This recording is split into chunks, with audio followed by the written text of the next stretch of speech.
Today we're going to be changing the oil on a 2012 Toyota Avalon. We'll start off by having 6 quarts of the 5W30 fully synthetic high mileage Mobil 1 oil. You'll also need a oil filter. This one's from Fram. The number that you're going to be looking for is 9972. This is a tough guard. It goes up to 15,000 miles. For today's project, we're also going to be changing the cabin air filter. The one on the 2012 Avalon is number 7255. Some of the tools for this project contain the 3-ton heavy-duty Daytona ratcheting jack stands. We'll also be using the 3-ton Pittsburgh low-profile rapid jack. You'll also need a 5-gallon drain pan as well as a oil funnel. These are some optional tools that'll make the job a lot easier. You can use this bit that's made for removing the oil filters. It just goes on here, and this is a torque wrench, or you can use an adjusted belt to remove the oil filter. Make sure to chalk the wheels.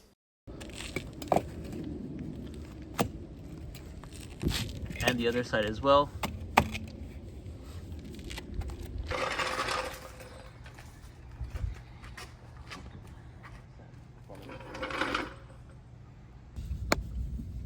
This beam right here. And now it's time to jack the car up. And now you can go ahead and pump up the vehicle.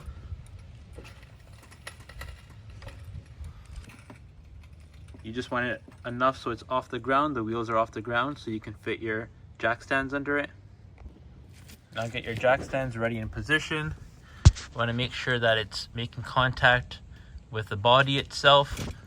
In this case, it would be this part here. Once you got that lined up, you want to make sure you get the safety device placed in. And now you can lower the jack.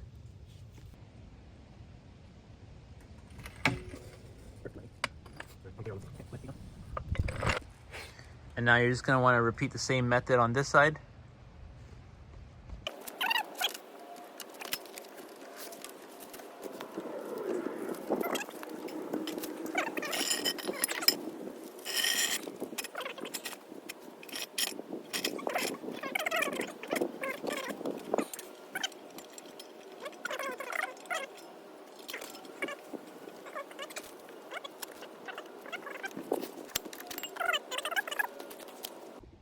Before you start removing the oil, you want to pop your hood.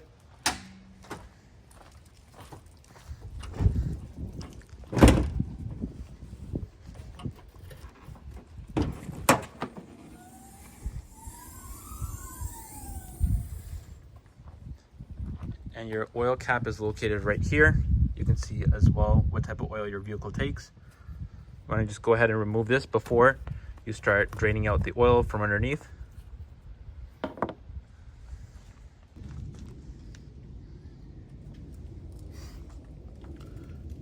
Once you're under the vehicle, you'll be able to see your drain plug, which is located right there.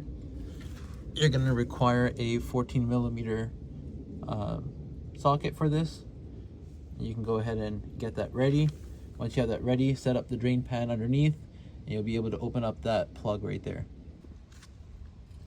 You will also like to make sure that your drain pan is aligned with also the oil filter, which is located right here, as well as the drain plug, which is located right behind there. So once it's all aligned, you can go ahead and start removing that bolt and releasing the oil.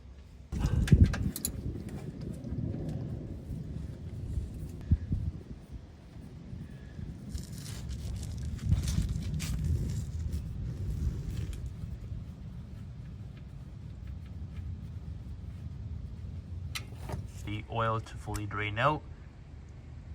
This might take a few minutes. Just patiently wait. This is how it's going to look when the oil is slowing down and it's almost done and ready to go. Up next, we're just going to go ahead and remove the oil filter using our tool. And that's going to be located right over here.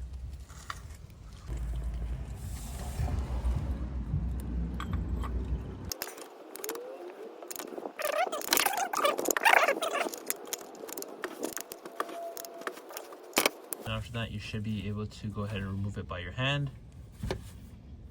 You adjust your pan so it's ready to catch any oil that might fall out.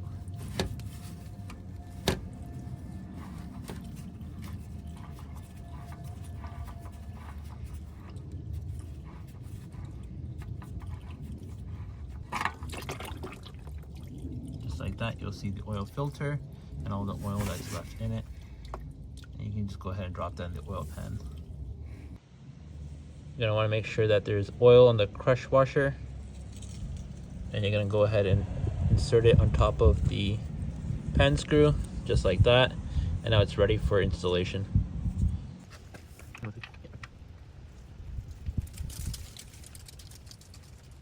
Just gonna wanna hand tighten it for now, and then you can go ahead and get a socket and tighten it right after. Using that same 14mm socket, you can go ahead and just hand tighten, and you're gonna wanna stop once it feels tight enough. Be mindful not to over torque. Up next, you can go ahead and remove that oil pan now out of the way.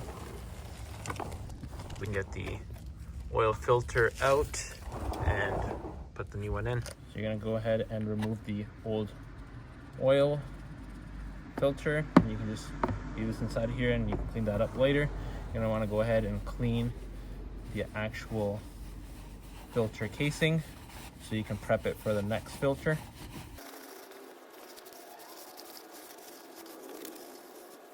We're gonna get our new filter and go ahead and take this out. The filter will also come with the new seal. You're gonna wanna get this seal and put some fresh oil on this. So we're gonna get our fresh new oil here.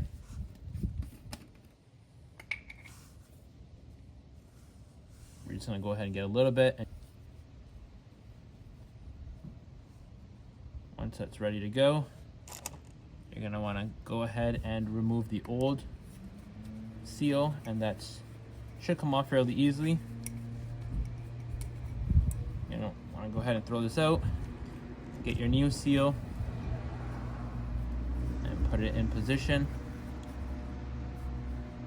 You might wanna just hold it from one side while you go ahead all the way around, just like that.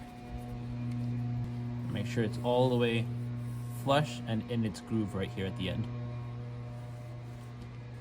Now you're gonna wanna go ahead and get the new oil filter.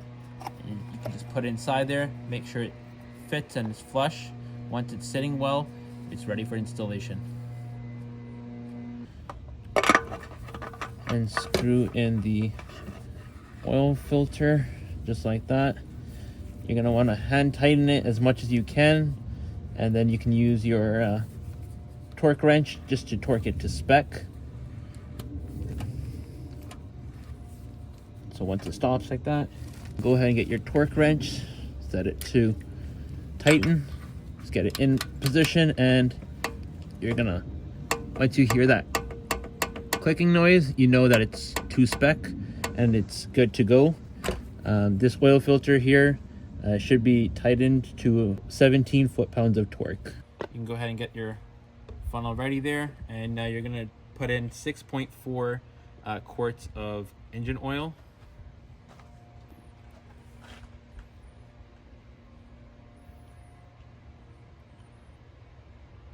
You're going to make sure that it doesn't overflow, so just a steady stream. And I would also probably recommend just to have a peek underneath to ensure that there's no leaks and everything is tightened from the bottom correctly.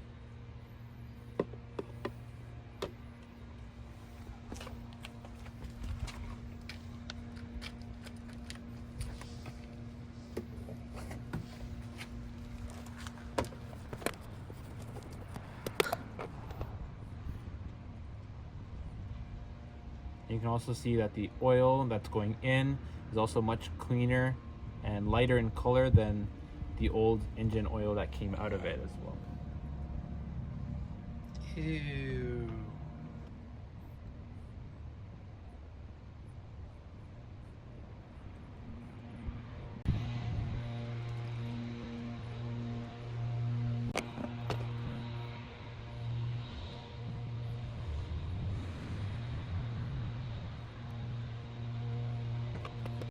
So for the last bottle, once you put in 6 quarts, once it's open, you're gonna make sure that you want to put 6.4. So you're only gonna put it up to 600 mark here because this is a full quart.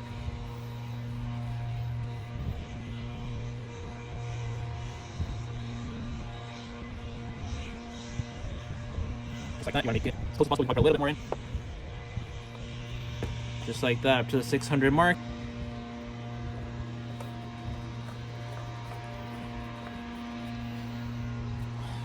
Next, we're gonna go ahead and power up the vehicle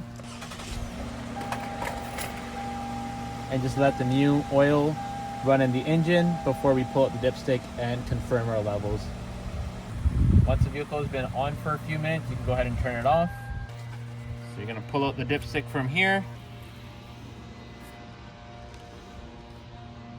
You can see that the oil levels are just until here. It might be a little bit hard to see in the video, but you can clearly see that it's within the 2 lines here, so we should be fine. In terms of oil levels, it can be topped up if you like, but this is a good amount of oil, and that's what's recommended for the vehicle.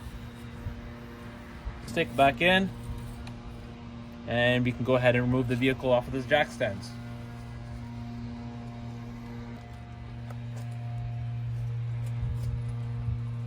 Now you're just gonna pump the vehicle up a little bit so you can get the stand jacks out from underneath.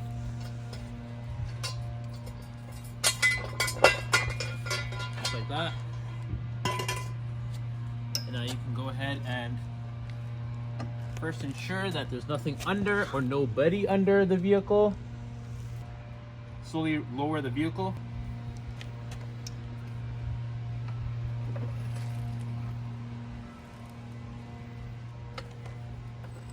Like that, and you're just going to go ahead and repeat the same steps on the other side of the vehicle to get the car off the jacks.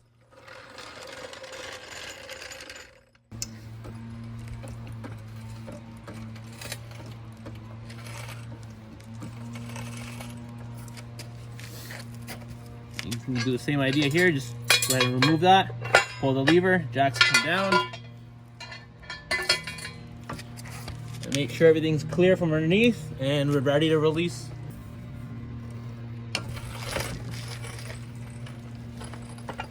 Just like that. And now you can go ahead and remove the chocks. Do the same thing on the other side. And the last step is just to go ahead and change the cabin air filter.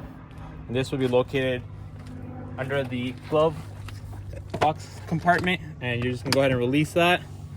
And there's 2 tabs right here. You're just gonna pull those tabs and let it release downwards. You might have some papers and manuals in here that might fall. And just go ahead and secure those. Once that's been completed, you're gonna see right here, there's 2 tabs. You can go ahead and squeeze those tabs, and then this cover comes off, and your cabin filter's located right here. This is the old one. You can see that it's been through not too much, but this is all the dirt that we're breathing in. So it's always good to change these after a few months. So you can see that this is the old filter, really dirty. You can see inside of it, and this is the brand new one that we're going to be installing. You want to make sure that the airflow sign, the arrow here, is pointing upwards, and then you can go ahead and reinsert this back into position, and you can just get the tab and just make sure that it lines back up. And once you hear that click, it's good to go. And you can go ahead and make sure those tabs are lined up and they're ready to go. Just like that. You're all done. That's how you change the air cabin filter. The last step is to reset the maintenance light, and you're just going to go ahead and press and hold the trip button here, And without putting your foot on the brake, you're gonna fire up the electronics. And you're gonna see the dash here. You're gonna see all those dash lights. And once it goes back to 0, you know you're reset. So now you can go ahead and turn on the vehicle by pressing your brake pedal and firing it up, and the maintenance required light is no longer there anymore. That's how you change the oil in a 2012 Toyota Avalon. Thank you for watching.